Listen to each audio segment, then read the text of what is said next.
donde nace el agua. Vamos a pasar por aquí.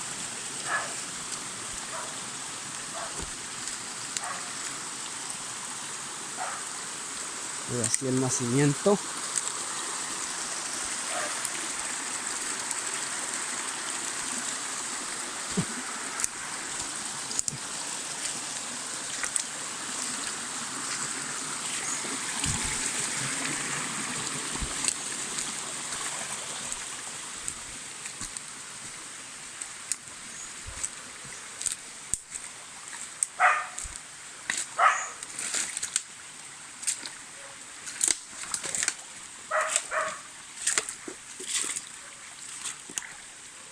Parte donde nace.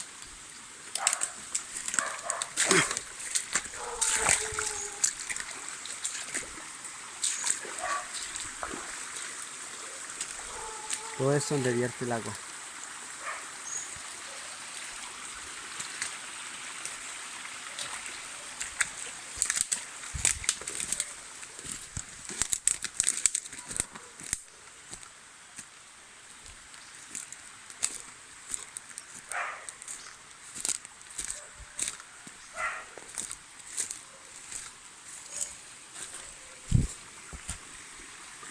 Llegamos donde el punto donde nace, en medio de las rocas sale el agua.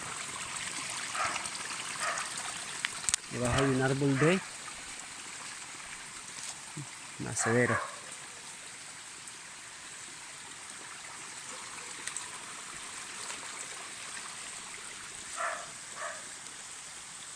Y vamos a ver.